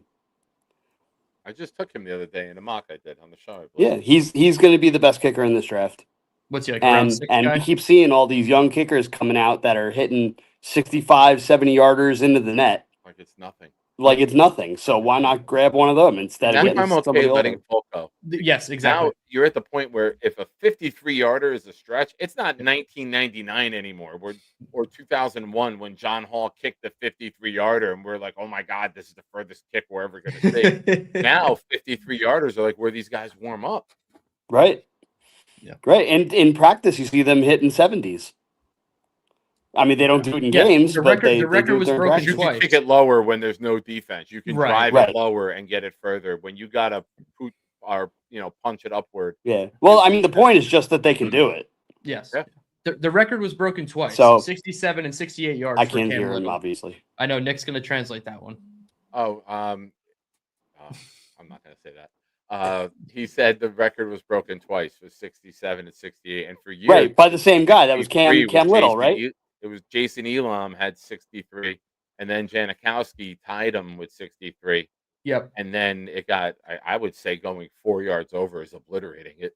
Yeah, Tucker was 64 at Yeah, one point, definitely. and then it sat at 64 for the longest. But 1 year with the new rule, and the record was broke twice by the same person. Like they're going to prioritize kickers in the draft at some point because they're very useful. So 5th round, I'm cool with it. Tell him I said pick 16. He said everything Nick said is right. It's the smartest he's ever heard anybody talk about football before, and he loves doing shows with me either on his channel or on the Nick Shine Show, which everyone please go subscribe to if you haven't already. Excellent. Thank you. I was glad to be the first non-Asmaniac March Madness caller. Yeah. That- And you had you're the technical first one that difficulties. didn't have to hear Dylan, so you are the Yeah. first caller. You're You the are the first winner. caller that didn't have to hear Dylan. It's a win-win, man. Awesome. Glad to call in. Happy birthday, Dylan. Always good to see you, Nick. You too, Thank you man. so That much, that Alan. beard is that goatee is tremendous. I'm working on it. It's my divorce goatee. Oh, nice. Oh, I don't mean to Not laugh, nice but for that, I don't mind mean, Dylan. It's all good. It's all over if you're now. happy, you're happy. I'm happy. Yes, sir. That's all that matters. All You right. good, buddy. Thank you so much, Alan. Sorry that you couldn't hear me, although that did make it a little interesting. But his point about kickers is right. I think they are going to start being prioritized. All right. I teased it before. Jeremiah Love Enjoyer is next up on the call lines. I don't know what it is in his background. Is he sitting in like a kayak or like a little yacht? I don't know what this is. But Lou B, Super Jets fan, I don't know what that is behind you. I don't know either. It was just one of these options in these avatar shits, visual things. First of all, happy birthday, Dylan. Appreciate you. I'm happy to be a caller on this show. I'm a very active caller on the Nick Shine Show. Yeah, and I was actually on it last night. And I have no voice today because I was fighting about Geno Smith yesterday to a Giants fan and a Kansas City fan. So they were both fighting me saying, oh, there's so many options. I was like, there's no options for quarterbacks. We went with the most serviceable quarterback. I'm repeating everything I hear. Only $3 million. And my friend from Kansas City, who's ripping me that Geno Smith is the quarterback. I was so fucking happy today to call him and say, guess what? You didn't believe that there was no fucking quarterbacks out there? Your starting quarterback may be Justin Fields, motherfucker. And he was like, what the? Shut up. I go, no, we just traded you and you paid $3 million fucking dollars for Justin Fields. Oh, and by the way, you gave us a 2020. He goes, you're so full of shit, and hangs up the phone. And I was just waiting for the text to come. And he's like, I don't know how the fuck this happened. And I can't even believe that the magician on Dylan's birthday, the magician has struck again. How did he do this? How did he find anyone on earth to give anything except a ride? Well, we out did of the pay. fucking We stadium? did have to give Fields an $8 million signing bonus to ship him off. Well, listen, whatever. We were going to lose that anyway, right, Nick? If we had to pay him and cut him. I'm happy We he's were going to gone. lose it. We got a $2-3 million swing and a pick in 2027 that we might be able to use to trade up the board in a Yep. draft like that.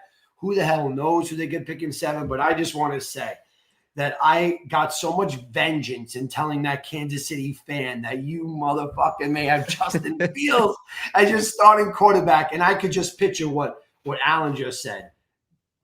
If they know Justin's going to play, they're going to put the Jets against. I think he's going to play like 2 or 3 games, to be completely honest. Like, what is Mahomes' injury really like? Is he going to try to do that off a season where they didn't make the playoffs? And a lot will go wrong for Kansas City next offseason if they miss the playoffs again. We know it's Travis Kelce's last year. I understand Mahomes might want to push himself to get back for week 1.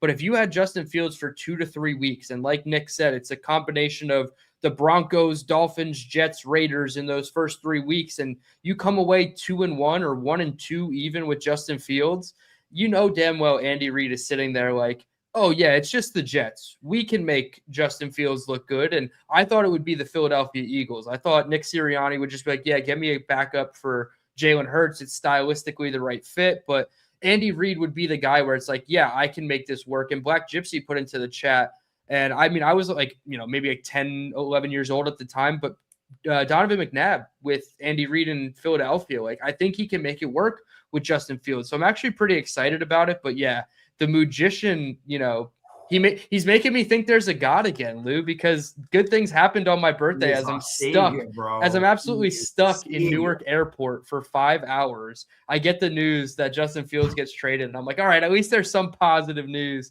out of today other than me sitting on these cheap seats. More happy than to hear that and to be able to go to a Kansas City fan and just rip his. I just was so excited. And, Mougey is, I don't know, man. I'm so confident with this guy. I think that he's just going to think of all the picks that we have and we're going to have too many players. What are we going to do with all these players? Right? Do they start trading up because they have too many picks? They have the flexibility now. Yep. Right. We have a lot. 9 right now, 11 next year, is it? Yeah, I have the picks right here. Adam Schefter tweeted this out after the Fields trade. We have 3 firsts, a second, a third, a fourth, a fifth, and 3 sixths. What is that, 10 picks? So right now we're looking at 19 picks, and we just picked up how many new players? 10 from external teams, and then we retained 10 of our own. So what do you do with all these picks and players? Yeah. Eventually you got to start trading up the board. And I think that's why the 3-6 next year, we still have a couple of day 3 selections this year. I mean, they could move up from 140, that compensatory pick that they thought was going to be a 5th that now became a 4th for DJ Reed. They could use that to trade up unless they just traded a pick here. And Nick is breaking some football news. Oh, no, don't check Twitter. I'm checking Twitter, dog. What There's do you mean? Nothing to check. You just made it. That while you two have been talking, I have been in the lab creating myself. Oh, no. And I will allow you to have this picture as well. But ladies and gentlemen, for the first time anywhere, I present to you the magnificent musician. Oh, this is. There he goes. That's my guy. This is gold. Hold on. Did I make up that name, or I've heard it somewhere? I don't even know. We need to bring in another expert in the magic field. Works a little bit of magic in the bedroom. Our guy, Johnny Boy, one half of the Jets Worldwide Wide podcast. What's up, Johnny Boy? Luby, Nick, DT, yo, happy birthday, brother. I appreciate you, man. I'm sorry I couldn't get your call. I was literally pulling away from the gate as I see you calling. I'm like, all right, I gotta hit you with a quick text before I lose cell service. And I appreciate you, man. Thank you for thinking about me. Nick, you gotta send me that, Nick. Nick, could you text that to me, the magician? Why aren't you in my Discord? Oh, I'm not really a Discord guy. I'm on your show every day. You know that. Hey, what about the Moo Genie making all of the Jets' dreams come true? Look at Johnny Boy just coming to steal my thunder in like 1 second. You can't even let me have one good line. But you had to top me. Hey, I had to come break some balls. Did I hear the magician from anyone? I'm not sure, but somebody super chatted it earlier. So I don't know who originated it. Let me find the super chat so I can give proper credit. Somebody did. Whoever said that it was. Oh, great. it was Alan. It was Alan right before you called in. Alan Dode said the magician, Nick. Magician. It's no a great doubt. name. I love it. It is the great name. That thing's gonna go viral right there. But yeah, no, I was happy about that. And look, who the hell knows? Yes, I do want Jeremiah Love. That is no secret. And I that's it, man. That's all I have to say.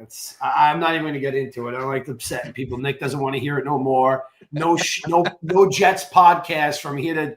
Listen, if we move Hall, I told you I'm on board with it. If you move Hall and you get someone like Brian Thomas Jr., I can see adding Love, and now you have a full arsenal of weapons. I wouldn't like it. It wouldn't be what I would do, but I could see the logic in doing it with where we are right now. I would just have a question. not approve of it right away until I saw him breaking runs, but I would still go with Reese, Styles, Downs, and then Love would be my fourth if we trade Reese for Brian Thomas Jr.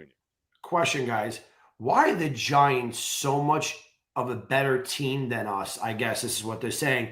For them to be able to take him at 5 and they're ready for a running back. Why are the Giants ready for? Because I just sent Dylan and Nick both a DM that's saying that the Giants are saying that they're going for Love at 5, and if he's not there, they're going to trade back. I don't know if it's true. Obviously, the Giants it could aren't be saying that. No NFL team is saying who they're going for. That no. Fans of course, that's not what I'm saying. What I'm saying is people are talking that the Giants. I think it's accurate to project that, though, which to me, I'm with you.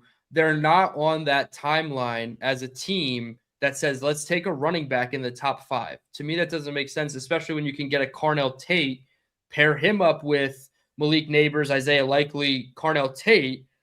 You can get a running back in day 2, right? They have their second round pick still. I think it's pick 35, 36. Go get Jadarian Price, right? Like Jeremiah Love is a great player. He not should go great. to a team. Come on, Dylan. He's better than great. No. Yes. He's the closest thing to generational in this draft class for sure. But he should go to a team like the Kansas City Chiefs, and everybody's going to be like, well, Kenneth Walker, and I get it. And maybe that's not the fit anymore, but they need to go to a team where like the team is already established. The Giants are not established. And I think a lot of people are putting the cart before the horse with John Harbaugh that all of a sudden they're going to be an 11+ win team in 2026. Maybe Jeremiah Love accelerates that to a degree, but I feel like it would not be the smartest move. Go take a linebacker if Sonny Styles is there. Carnell Tate, I would take over Jeremiah Love if I'm the Giants. I like Jeremiah Love. He needs to go to a team that's already more established. But if he drops at 16, I'm going to do that. Yeah. And then you figure it out later. And then whatever happens, usually those things tend to work themselves out where you have like an embarrassment of riches at a position, whether it's a team gets an injury and you can trade Breece Hall somewhere, or Breece Hall himself gets injured, or Jeremiah Love gets injured and Breece Hall has to come in. Like those things always tend to work themselves out. So I never put too much stock in it. Now, if they spent, millions and millions of dollars and extended Breece Hall and then got Jeremiah Love, then that's not. Yes, then I'd be way, way pissed off about it. But yeah, I don't think you could, go wrong because things are just going to iron themselves out in that room anyway. But if Downs is at 16, I'm sorry, Lou. I'm taking Downs. Oh, man. Just like Black Gypsy says, love or Downs. I'm taking Downs no matter what. Like all right, wait. What happens if Breece is off the team? Dude, I like the if they're both there, I'm still taking Downs. Yeah, I can find a running back later. I can find a running back later.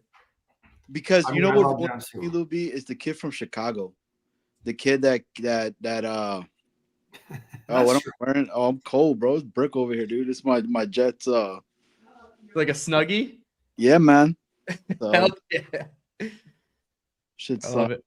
Shit's mad warm, yo. But yeah, I would take Downs over Love, even at pick 2 if they traded up from 16. I don't think Downs is going to be there at 16. I don't think so. Neither of them should be. Neither of them should be there at 16. Yeah. And I think that having both of them off the board at 16 helps the Jets a lot. So if the Jets trade Breece to one of those teams that need a running back, that could be the only thing that helps us get him to 16. Probably really contribute. Let me say this. We've talked about not drafting a quarterback from Penn State because we drafted what the hell was his name? Nick, you're laughing too much tonight. You got a lot of jokes going on in that head right now. I do, always. Who was the quarterback we took from Penn State that never played?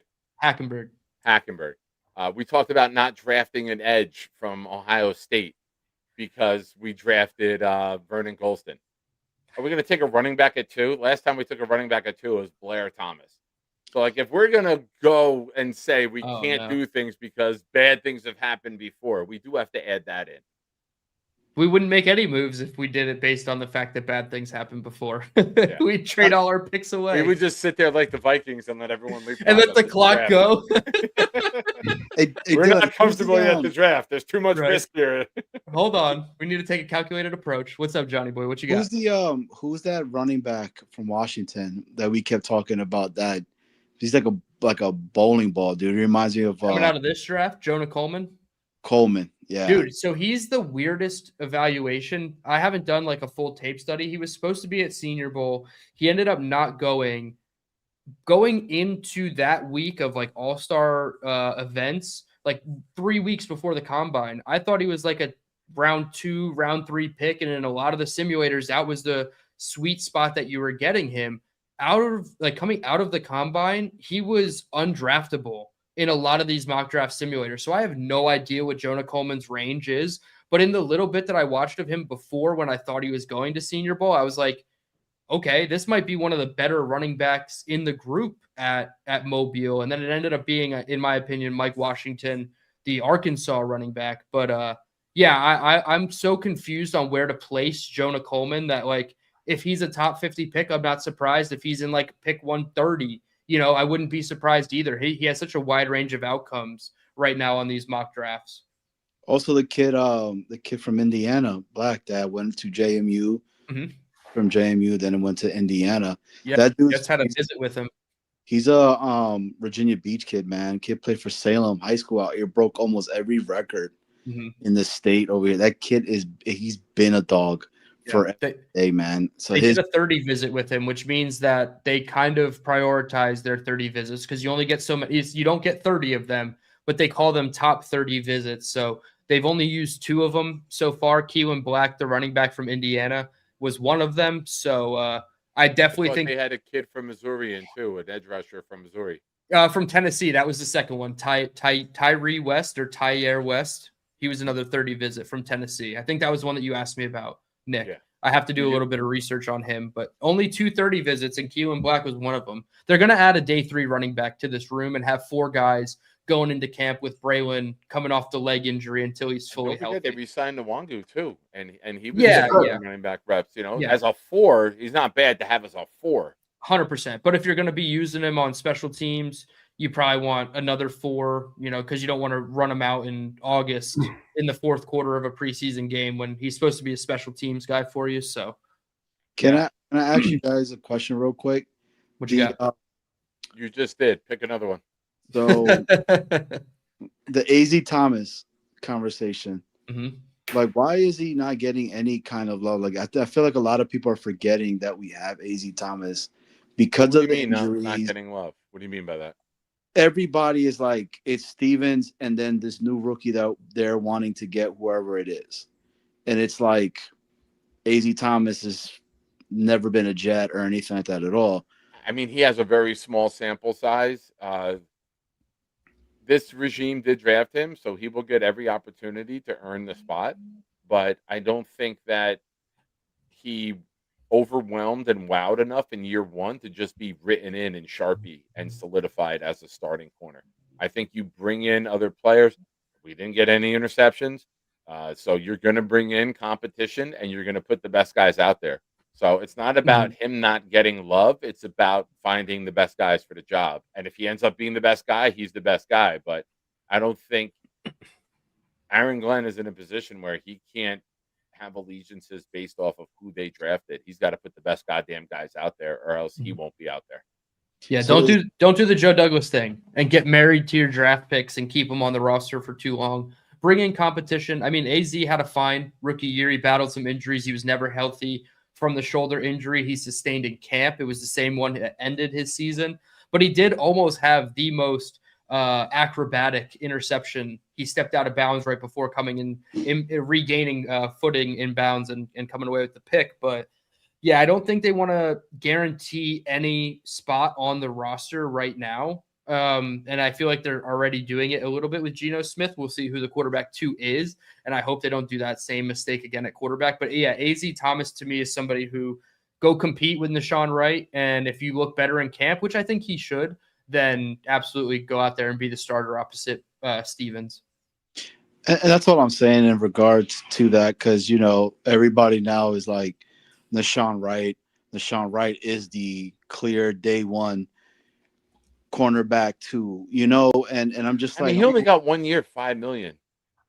That's it. That's my point. Like, that's what I mean. Like, that's not a guarantee. That's a Cisco contract when you think about it, right? That's like the equivalent of what Cisco got. He got 1 year, $4 million. So you're in that ballpark. You didn't give him 1 year, $13 million, like to come in and be a starter. $3.5 million guaranteed. $3.5 million of the $5.5 guaranteed for Nashawn Wright. Which I get, but what I'm trying to say is that the fan base is already annoying this guy as cornerback number 2. Mm-hmm. And it's like you're forgetting about the guy, because dude, there was a lot of people when AZ Thomas was coming out that had him. He was a first rounder. Don C had him as his 19th highest rated player. You know what I'm saying? So, like, yeah, it sucks that he got injured and everything, but there's something there, you know. But Johnny, for sure, don't get caught up into what fans think. They don't make any decisions. True. Don't worry about fan hype. You know, it'll be a really good competition in camp. And honestly, I wouldn't be mad at all if Nashawn Wright had to come in for either player, whether it's performance-based or injury-based, because now you give yourself 3 solid options on the boundary, just like what they're doing at safety. Andre Cisco is now their 4th safety, but he's behind 3 guys that you feel pretty solid about in Moore, Belton, and Minka. So I'm just glad that they're adding depth, and it's competent depth. Not to say I don't love Quantez Stiggers, but there were moments where it was like, okay, you proved your worth and then some on special teams, but on defense, it's hard to play you week in and week out. So I like that it's at least a depth move. And, you know, if he has to play for 4 to 6 games in the middle of the season because of something happening to somebody else, I'm completely okay with it. But guys, don't we have like a lot of defense? There's a lot of guys that we saw. And I'm saying, like me and Johnny Boy have been saying for a while, let them go offense. Yeah. To me, I would take Lovett too. And Jordan Tyson's going to be there at 16, most likely, right? And then come back up for Ty. Get a quarterback, get Jordan Tyson, and get Jeremiah Love, and trade out Brees, get another pick, use it on the defense, do whatever you got to do with that pick. We have a lot of picks. We do need offensive firing power here. Yeah. And whether it's another tight end, or I don't think Sadiq makes it to 16. I think Kansas City's going to. I think there's a world where it happens. I would say that at 2, I'll go defense. I'll just say Arvell Reese, just trying to be correct.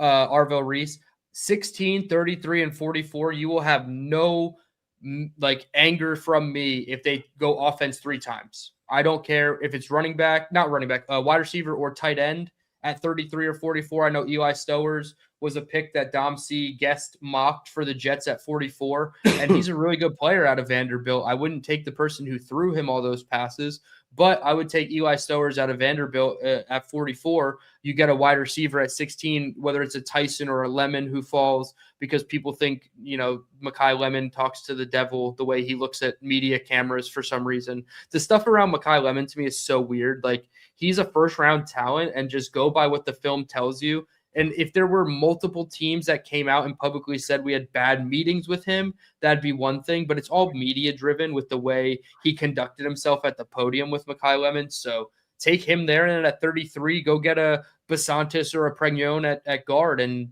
please go surround whoever it is, Geno, Andy Dalton, Drew Allard, Garrett Nussmeier, whoever it is, go surround them with enough pieces.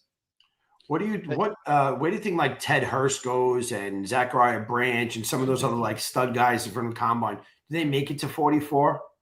They'll all be there at 44, in my opinion, in that bucket. Like Zachariah Branch and Ted Hurst, they should be there at 44. Studs. What's that? They're like studs, these guys. I would say Hurst is still like a fringe top 100 pick. If somebody takes him in like the 75 to 100 range, I wouldn't be surprised. if the Jets took him at 103, I'd be really happy. Zachariah Branch, I haven't done enough of. I would just be a little bit weary of undersized Georgia wide receivers with low production. Whoa. What? What do you got? What do you got? Throwing shade at Georgia. No, I'm not throwing shade at Georgia. I'm just saying what we just got in Arian Smith. I'm not placing that in Zachariah Branch, but we're just going after that repeated skill set, a bit of a redundant skill set, in my opinion.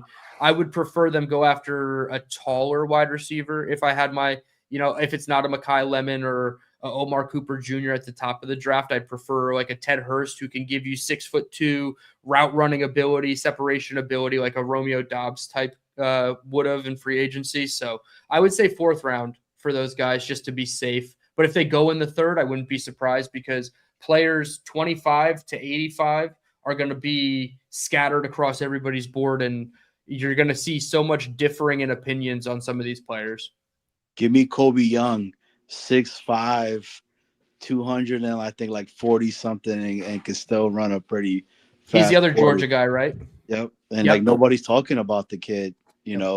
I'm on the same boat with you, DT. I want a tall core. I want a tall wide receiver. Mm-hmm. Last thing, guys, that I wanted to ask you, the Mougey, right? Making our magician. Are you not paying attention? Jets' wishes come true. Do you have a poll, Dylan?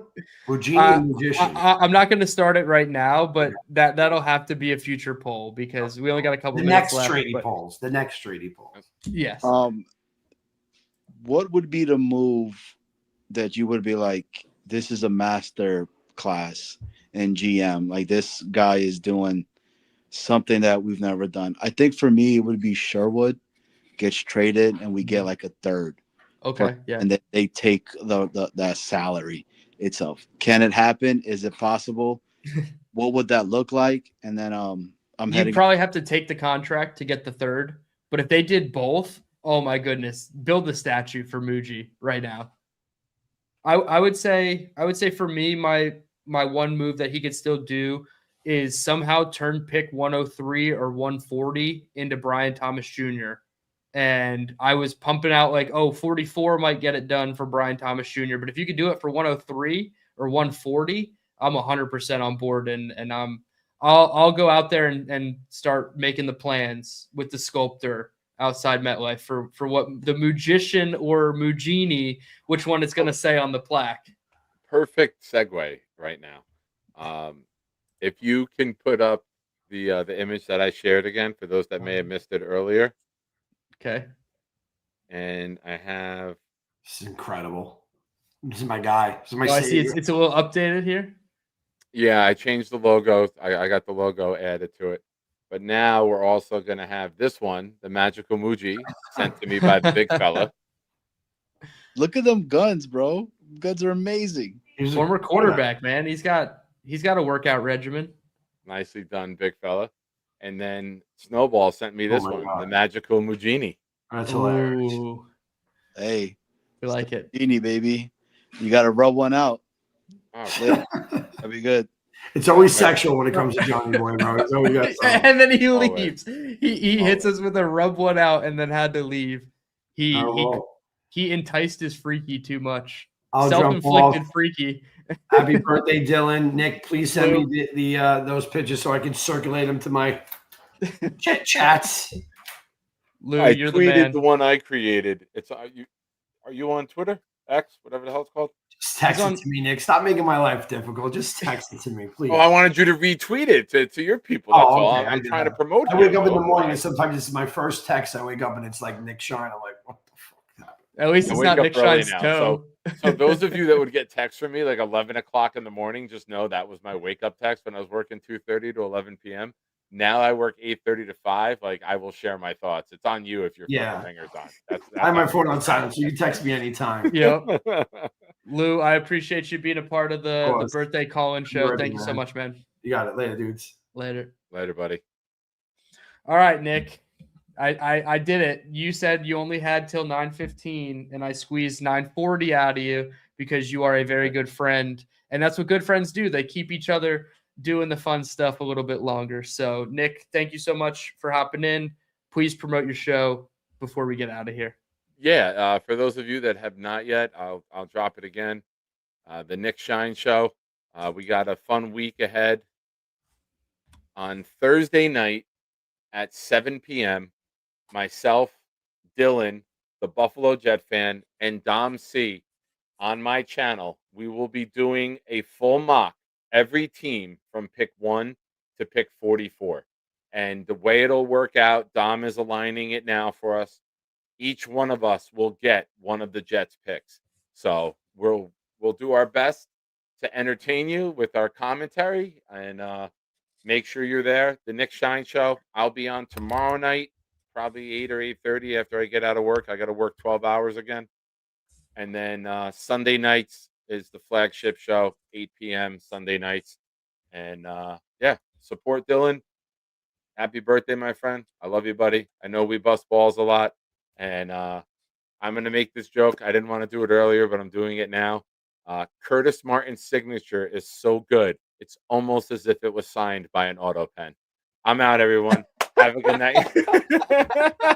Nick, I knew you were going somewhere with it once you started talking about penmanship. It's so I was good. like, It's where's perfect. this Curtis coming? I love it. I appreciate it. Yes, Curtis Martin giveaway is officially active. We had 10 entrants today. I had them all written down. I will put them into the wheel of names, and we will keep this tally going until we reach 2,000 subscribers. I have to check before we get off just how many subscribers we are at currently to give you guys an update. I believe we're very close to 1,900. So we are 100 away. So maybe within the next. Oh, Nick Shine wanted to get in on this raffle, gifting. I went to Black Gypsy. I want my fucking money back. Oh, okay. We'll have to refund Come Nick. We'll have to on. refund it. We appreciate Black Gypsy for being a part of the community, but we will get Nick his money back. Absolutely. He had to regift a second one because All right, I Black went to Gypsy. Brian. All right, that's better. He All right, doesn't there we have go. a I feel second better. account. Gotta have Black good Gypsy's notes. second account. Can't have a guy calling me Downs and then. Oh my gosh, that's great. So I appreciate everybody for sending in the super chats. I will get on the Curtis Martin mini football helmet. It's either going to be a football or a mini helmet. I keep saying both. It's going to be one or the other. I appreciate everybody for tuning in. Please hit the like button, subscribe to the channel, subscribe to Nick's show as well. Like he said, tomorrow he will be live, and then Thursday, the fatal four-way of a top 44 mock draft with BJF and Dom C. It's going to be a lot of fun. Appreciate everybody for tuning in. For Nick Shine, DT signing out saying, let's go Jets. Go Jets, baby.